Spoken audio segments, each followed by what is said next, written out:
Hi hello and welcome to hello Mumbai. ലോകമെമ്പാടുമുള്ള hello മുംബൈയുടെ പ്രേക്ഷകർക്ക് ഒരു നല്ല ദിനം ആശംസിക്കുന്നു. ഒപ്പം ഹലോ മുംബൈയുടെ ഈ എപ്പിസോഡിലേക്ക് ഏവർക്കും സുസ്വാഗതം.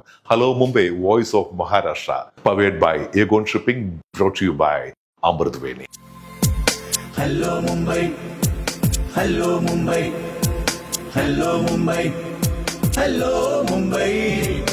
ഉയരുണരും പാളങ്ങൾ, നിശയില്ലാ ജീവിതയാത്രകൾ. ഹലോ മുംബൈ, സ്നേഹത്തിൻ സൗഹൃദ ഭൂമിയിൽ അതിരില്ലാ കാഴ്ചയുമായി. ഹലോ മുംബൈ.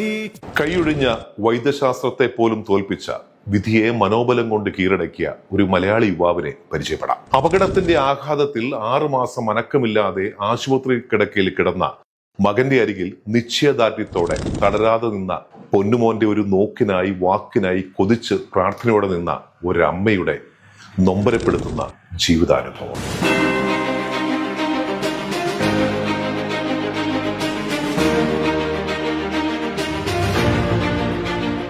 മുംബൈ എന്ന മഹാനഗരം, ഈ മഹാനഗരത്തിന് ഒരുപാട് സവിശേഷതകളുണ്ട്. എന്ത് സംഭവിച്ചാലും ഒന്നും സംഭവിച്ചില്ല എന്ന മട്ടിൽ തന്റെ പതിവ് പ്രയാണം നടന്ന മുംബൈ എന്ന മഹാനഗരത്തെ നമുക്കെന്നും കാണുവാൻ സാധിക്കും. അതുപോലെ തന്നെയാണ് ആ നഗരം ഫിനിക്സ് പക്ഷിയെ പോലെ ഉയർത്തെഴുന്നേക്കുന്ന നഗരം.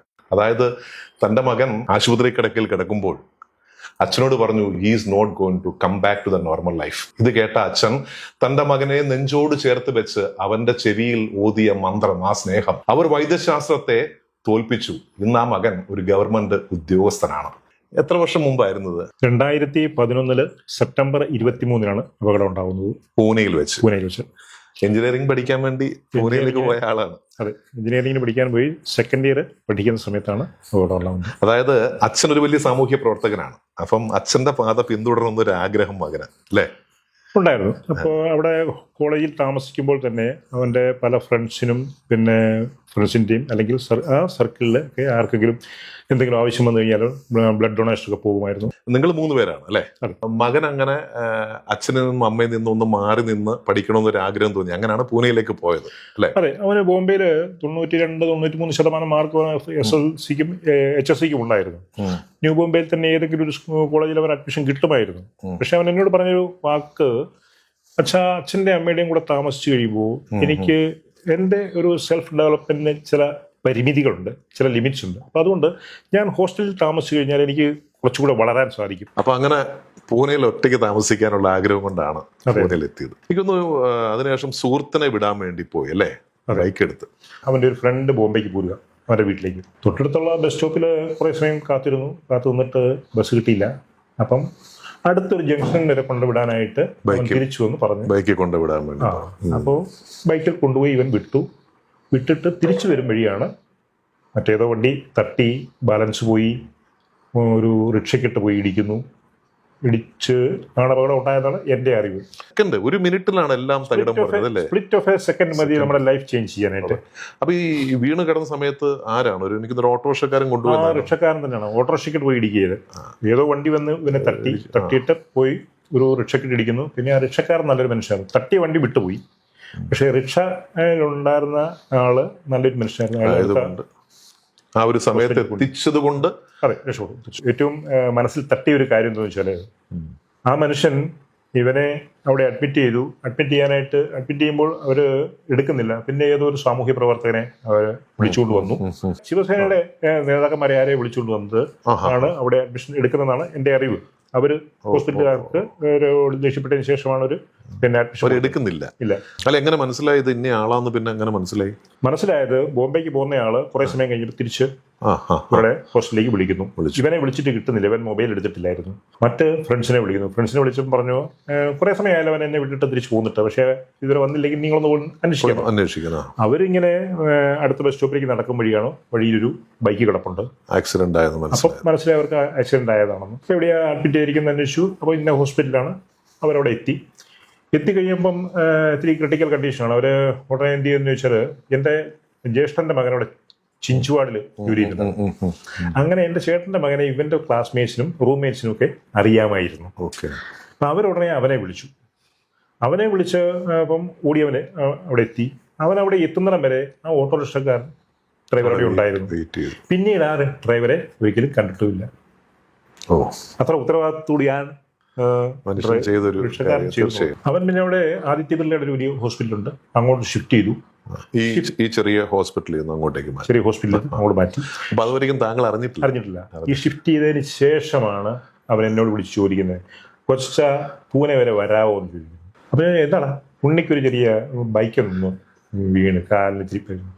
അപ്പോൾ എടുത്ത് പോയി ഞാൻ ചോദിച്ചു, ബൈക്കിൽ നിന്ന് അപകടം ഉണ്ടായിക്കഴിഞ്ഞാൽ ഏറ്റവും കൂടുതലായിട്ട് ഉണ്ടാകുന്ന തലയ്ക്കാണ് ക്ഷതമേക്കുന്നത് എന്നുള്ളൊരു ഇതുണ്ട്. അപ്പോൾ ഞാൻ ചോദിച്ചു, ആള് കോൺഷ്യസ് ആണോ എന്ന് ചോദിച്ചു. അല്ല എന്ന് പറഞ്ഞു. പിന്നെ ഞാനൊന്നും ചോദിച്ചില്ല. അവിടെ എത്തുമ്പം ആള് കോൺഷ്യസ് അല്ല. കോൺഷ്യസ് പോയിട്ട് പിന്നെ എന്താ പറയുക, ശ്വാസകോശം മുഴുവൻ ബ്ലഡ് നിറഞ്ഞിട്ട് പിന്നെ ശ്വാസം എടുക്കാൻ പറ്റില്ല, ഒന്നും ചെയ്യാൻ പറ്റില്ല. 2 സൈഡിലും പൈപ്പ് ഇട്ടിരിക്കുന്നു. മൂക്കിൽ കൂടി പൈപ്പ്, വായിലൂടെ വെന്റിലേറ്റർ, അങ്ങനെ പൈപ്പുകളുടെ ഒരു മേളമാണ് അവൻ്റെ ശരീരത്തിൽ. എനിക്കൊന്നേ കാണാൻ പറ്റുള്ളൂ. പിന്നെ ഒരു 10-15 ദിവസം എന്താ അവിടെ സംഭവിച്ചെന്ന് പോലും എനിക്കറിയില്ല. 5.5 മാസം പൂനെയിൽ കിടന്നു.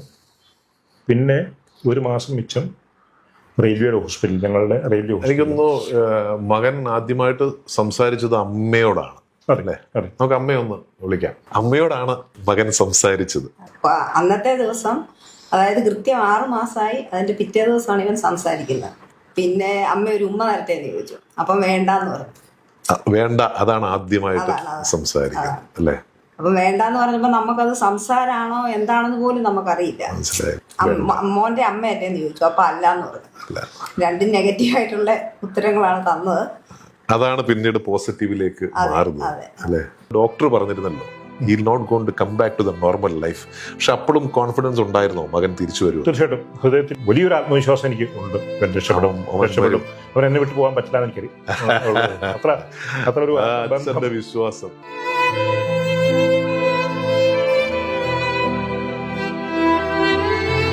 അന്ന് ആ ജീവിതത്തിൽ ആദ്യമായിട്ട് എൻ്റെ നാക്കും ഒരു വിറക് തടി ആയിപ്പോയ ദിവസമാണ്. ഇന്നും സംസാരിക്കാൻ പറ്റാതെ ഡോക്ടർ തന്നെ എനിക്കൊരു ഗ്ലാസ് വെള്ളം കൊണ്ടെത്തുന്നു. ഓക്കെ. ഞങ്ങളൊരു ലോഡ്ജിൽ ഒരു മുറി വാടക കൊടുത്തിട്ടുണ്ടാകും. അത് ജസ്റ്റ് ഫ്രഷ് ആവാൻ വേണ്ടി. ഐസിൻ്റെ മുമ്പിലാണ് കിടപ്പ് മുഴുവൻ. ഫ്രഷ് ആവാൻ വേണ്ടി മാത്രം ഒരു മുറി എടുത്തിട്ടുണ്ടാകും.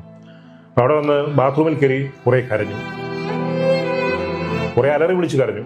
പൈപ്പും തുറന്നിട്ട് ചാർലി ചാപ്ലിൻ പറയില്ലേ, മഴയത്ത് നടന്നാൽ I love to walk in the rain because no one will see my tears.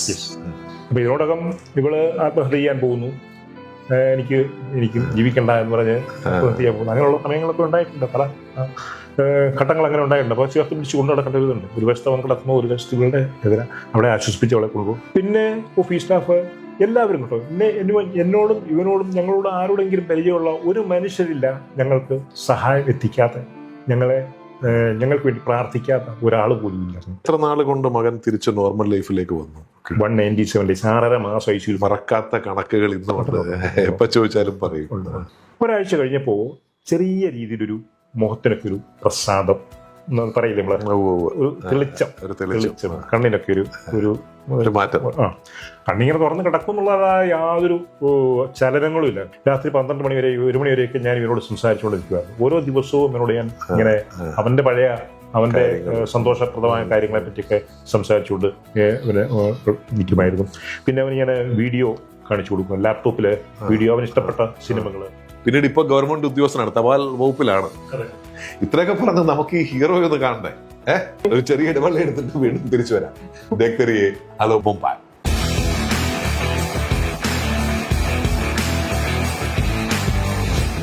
പ്രണയ പുഷ്പമേ ഇനിയും നിൻ കഥ പറയൂ, നീ പറയൂ. ലൈസ്കിറ്റ് ലൈസ് റിമൂവർ പെയിൻ ശല്യത്തിൽ നിന്നും ഉടനടി ആശ്വാസം. ഒരു അമൃത് വേണി ഉൽപ്പന്നം. കേരളത്തിന്റെ 4 കെട്ടിൻ സൗന്ദര്യം ഇനി മുംബൈയിലും. ചാംസ് ഗ്രൂപ്പ് അവതരിപ്പിക്കുന്നു Kerala village. Live Kerala in Maharashtra.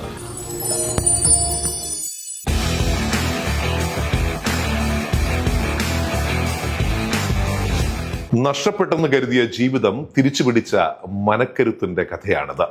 Navi മുംബൈയിലെ ഉൾവയിൽ താമസിക്കുന്ന രുചിക്കിന്റെ ഒരു വേറിട്ട കഥ.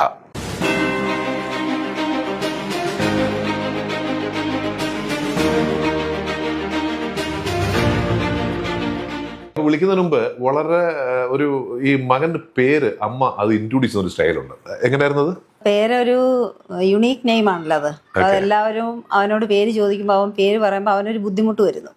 അപ്പൊ അവൻ തന്നെ അതിനൊരു ഐഡിയ കണ്ടുപിടിച്ചു. ഈ അമ്മ ഇൻട്രൊഡ്യൂസ് ചെയ്ത് എങ്ങനെ ആർ യു പ്ലസ് ചീക്ക്. സ്വന്തമായിട്ട് കണ്ടുപിടിച്ചൊരു സംഭവമാണ്. ഈ പേര് മാറ്റണമെന്ന് തോന്നിയിട്ടുണ്ട്? ഇല്ലില്ല, ഒരിക്കലും. അയ്യോ, മാറ്റിയല്ലോ. ഇല്ലില്ല, മാറ്റണ്ട. എനിക്ക് ഭയങ്കര ഇഷ്ടമുള്ള ഒരു പേരാ. അതെ, അപ്പൊ നമുക്കിനി ഇങ്ങനെ കാണിച്ചാൽ മതി. അതെ, are you plus cheek. Are you plus cheek. പൂനെക്ക് പോകണമെന്ന് ആഗ്രഹമൊന്നുമില്ലേ? ഇപ്പൊ ഇനിയില്ല, ഇനി പോണം. ഡിക്കോഷൻ സാറിനെ കാണാൻ പോണം. അന്ന് എങ്ങനായിരുന്നു? ഒരു ഫ്രണ്ടിനെ ഡ്രോപ്പ് ചെയ്യാൻ പോയതല്ലേ? പിന്നീട് ഒന്നും എനിക്കൊന്നും ഓർമ്മയില്ല. നത്തിങ്. ഇതെല്ലാം കേട്ടത് വേണം എനിക്ക്. പക്ഷെ എല്ലാരും പറയാറില്ലേ ഹെൽമെറ്റ് വെക്കണമായിരുന്നൊക്കെ? അതൊക്കെ ഉണ്ട്, പക്ഷെ അത് ഓർത്തില്ലല്ലോ. 19 years പ്രായമുള്ളൂ. ആവേശം ബൈക്ക് ഓടിക്കുന്ന സീനിയറിനെ കൊണ്ട് എനിക്ക് ആവേശമില്ല. അങ്ങനെ പത്തമല്ലല്ലോ. അപ്പൊ അന്നത്തെ എന്റെ തോട്ടില് അന്നത്തെ ഏജ് ഗ്രൂപ്പ് എന്ന് വെച്ചാൽ പൂനെയിലാണ്, ഒറ്റയ്ക്കാണ്. ഫ്രണ്ട്സിന് ഫ്ലോട്ട് ചെയ്യണം. അതെ, ഇവിടെ സീനിയർക്ക് ചോദിക്കായ അക്കില. അപ്പൊ അത് ആലോചിച്ച പോകുന്നു. മൊബൈൽ എടുത്തിട്ടില്ല, ഹെൽമെറ്റ് എടുത്തിട്ടില്ല. തുരന്ത് പോയിട്ട് അവിടെ ഇട്ടിട്ട് ഷൈൻ മാറിനൊക്കെ കോളേജ് അതോർത്താണ് പോകുന്നത്.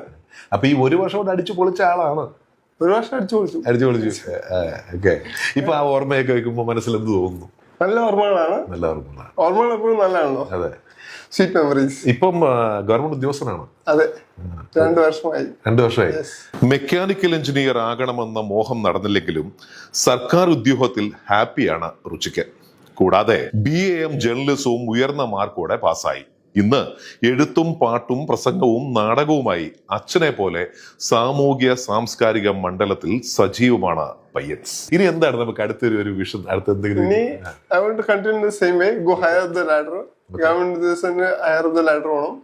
പിന്നെ ഇപ്പം ഞങ്ങൾക്ക് കുറെ ഓപ്പർച്യൂണിറ്റീസ് ഉണ്ട്. ഇപ്പൊ എനിക്ക് ഡിസേബിൾഡും കൂടെ ആയതുകൊണ്ട് മെനി ഓപ്പർച്യൂണിറ്റീസ് ഗവൺമെന്റ് സെക്ടറിൽ തന്നെ. നല്ല എക്സാം എഴുതിയത് പോസ്റ്റൽ ഡിപ്പാർട്ട്മെന്റ് ആണല്ലോ.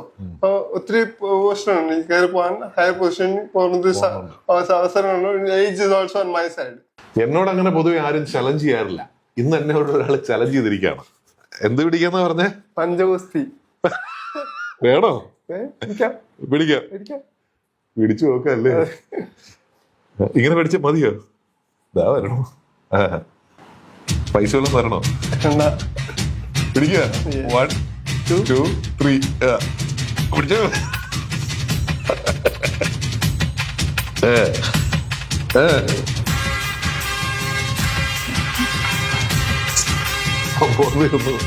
ഈ പരിപാടിക്ക് ഞാനില്ല. ഹൃദയ സരസിലെ പ്രണയ പുഷ്പമേ ഇനിയും നിൻ കഥ പറയൂ. അർത്ഥനിമീലിത മിഴികളിലൂറും അശ്രുബിന്ദുവൻ സ്വപ്നബിന്ദുവോ. ഹൃദയ സരസിലെ പ്രണയ പുഷ്പമേ ഇനിയും നിൻ കഥ പറയൂ. നീ പറയൂ. വർക്കൗട്ട് ചെയ്യും. രാവിലെ വൈകുന്നേരം അതോ രാവിലെ? വൈകിട്ട് ഓഫീസിൽ പോയിട്ട് വന്നിട്ട്. ട്രെയിനറൊക്കെ ഉണ്ടോ? ഇല്ല, സ്വന്തം ട്രെയിനർ. ഞാനാണ് എന്റെ ട്രെയിനർ. എന്റെ ട്രെയിനിങ് ചെയ്യും. വേറെ എന്തൊക്കെയാണ് പരിപാടി? റീഡ് ചെയ്യും. പണ്ട് കളിക്കായിരുന്നു, ഒത്തിരി കളിക്കായിരുന്നു. ഇപ്പൊ കളി എന്ന് വെച്ചാൽ ഇതൊക്കെയാണ് കളിന്റെ. ഓഫീസിൽ പോവും. വാക്കിംഗ് ചെയ്യും. എനിക്ക് വാക്കിംഗ് ഭയങ്കര ഇഷ്ടമാണ്. അതിൽ നല്ല പാട്ട് കേട്ട് നന്നായിട്ട് വാക്ക് ചെയ്യുമ്പോൾ സൈലന്റ് പാട്ട് കേട്ടിട്ട് ബാക്കിയുള്ള എക്യുപ്മെന്റ് ഒക്കെ ചെയ്യാം. എങ്ങനെയാണ് ഇതിന്റെ കണക്ക്? 15, 12 ടൺ അങ്ങനെയാണോ? ഓക്കെ വരുന്നുണ്ട് ജസ്റ്റ് ഒക്കെ അല്ലേ? അങ്ങോട്ട് വരട്ടെ. ഒരു കല്യാണ കാലം കണ്ടിരി ആൾറെഡി കണ്ടുവച്ചിട്ടുണ്ടോ? നേരത്തെ എത്ര സ്കൂൾ ടൈം ആയിരുന്നപ്പോഴേ ഏതെങ്കിലും അച്ഛനോടും അമ്മയോടും പറയാം നമുക്കേ. സൈലന്റ്. അപ്പൊ എന്തെങ്കിലും കാര്യം ചെയ്യും. ഞാൻ ഈ സംഭവം പതുക്കെ അവരോടൊന്ന് അവതരിപ്പിക്കാം. എന്തൊരു പോസിറ്റീവ് വൈബാണ് ഈ രുചിക്കുന്നത്. ജീവിതത്തിൽ നനച്ചിരിക്കാതെ കയറി വന്ന ദുരന്തത്തെ മനോബലം കൊണ്ടും ഇച്ഛാശക്തി കൊണ്ടും മറികടന്ന രുചിക്കിന് അടുത്ത ലക്ഷ്യം പരീക്ഷ എഴുതി സർക്കാർ ജോലിയിലെ ഒരു ഉയർന്ന പദവിയിലെത്തുക എന്ന് തന്നെയാണ്. ഒപ്പം ഒരു ജീവിത സഖിയെയും കണ്ടെത്തണം. എല്ലാവിധ ആശംസകളും ശ്രീ രുചി. തിരിച്ചു വരാം. ഒരു ചെറിയ ഇടവേളയാണ് ഹലോ മുംബൈയിൽ. ദേഖ്തേ രഹിയേ hello Mumbai, voice of Maharashtra.